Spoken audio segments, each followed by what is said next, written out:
जय श्री कृष्णा, जय महाकाल। अधिक मास आ रहा है। अधिक मास में क्या नहीं करना है और क्यों नहीं करना है, किन किन चीजों के करने से कितना नुकसान हो सकता है और क्या करने से बहुत कुछ लाभ प्राप्त हो सकता है। सबसे पहले संक्षिप्त में समझिए कि अधिक मास होता क्या है। अधिक मास हर तीसरे साल में आता है। चूंकि जो सौर वर्ष की आयु है वह है 365 दिन और जो चंद्र वर्ष की आयु है वह है 354 दिन। जो 11 दिन का अंतर रहता है वह 3 साल में एकत्रित होकर के 33 दिन हो जाते हैं। इसलिए लगभग एक पूरा मास जो है अधिक हो जाता है, इसीलिए इसे अधिक मास कहते हैं। और इस अधिक मास में जो भी आप दान करते हैं, जो भी आप पुण्य करते हैं, जो भी आप पूजा करते हैं, जो भी अनुष्ठान करते हैं, उसका प्रतिफल आपको सामान्य दिनों की अपेक्षा अनंत गुना प्राप्त होता है। इसलिए इस अधिक मास में जितना हो सके सात्विक रूप से रहिए, जितना अधिक से अधिक हो सके भगवान विष्णु परमात्मा की आराधना करिए। नियमित रूप से आप जो है सूर्योदय के पूर्व स्नान करिए। नियमित रूप से भगवान विष्णु परमात्मा के लिए विष्णु सहस्त्र नाम अथवा गोपाल सहस्त्र नाम या फिर विष्णु भगवान की तुलसी दल से अर्चन करिए, सहस्त्रार्चन करिए। और एक नियम पूरे मास में रखिए कि आप जो है शुद्धता से रहेंगे, असत्य वचन नहीं कहेंगे, किसी का भी बुरा नहीं करेंगे। तो यह अधिक मास में आपको बहुत ही अच्छा फल प्राप्त होगा। आप यदि विवाह से परेशान हैं तो हम उसके लिए भी उपाय बताएंगे। यदि अगर आपके घर में ग्रह क्लेश चल रहा है तो उसके लिए भी अधिक मास में सरल उपाय बताएंगे। यदि अगर आप लंबे समय से ऋण से परेशान है तो उसके लिए भी उपाय बताएंगे। आपकी उन्नति के लिए, आपकी श्रेष्ठता के लिए उपाय बताए जाएंगे। अब देखिए क्या नहीं करना है।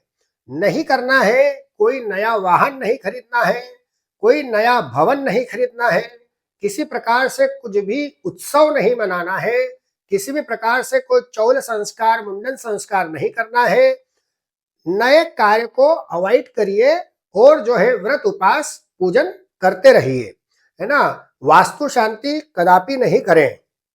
यदि अगर आप बहुत लंबे समय से ऋण से परेशान हैं तो इस अधिक मास में भगवान विष्णु परमात्मा को खीर का भोग लगाइए और ओम विष्णवे नमः ऐसा 108 बार बोल करके भगवान को तुलसी पत्र अर्पण करिए।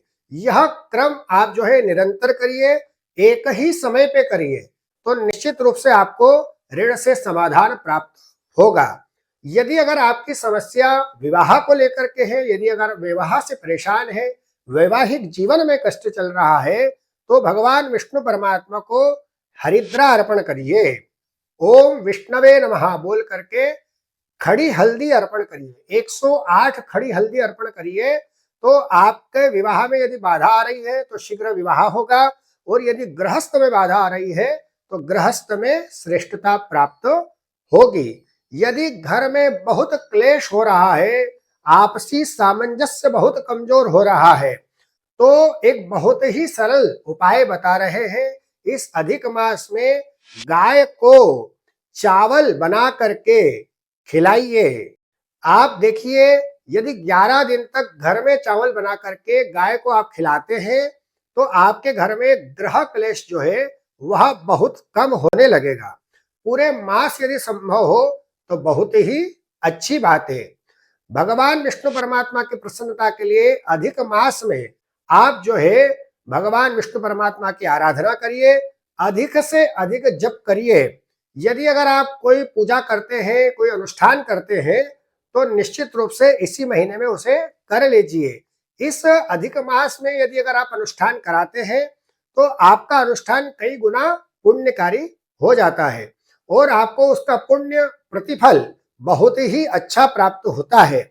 यदि अगर आप चाहते हैं कि आप अवंतिका तीर्थ में आए, दान करें, पूजन करें, अनुष्ठान करें, तो आप हमसे संपर्क कर सकते हैं। हम अवंतिका तीर्थ में अधिक मास में विशेष अनुष्ठान कराएंगे और विशेष पूजाएं कराएंगे। यदि अगर आप भी इसमें सम्मिलित होना चाहते हैं तो आप हमसे संपर्क करिए। कमेंट्स बॉक्स में हमें संपर्क करके अपना प्रश्न लिखिए और जो भी आपकी समस्या है वह भी लिखिए। हमसे यथासंभव जो समाधान होगा वह हम करेंगे। ज्योतिष और वास्तु की विशेष सलाह के लिए हमसे सीधे संपर्क करिए। जय श्री कृष्णा।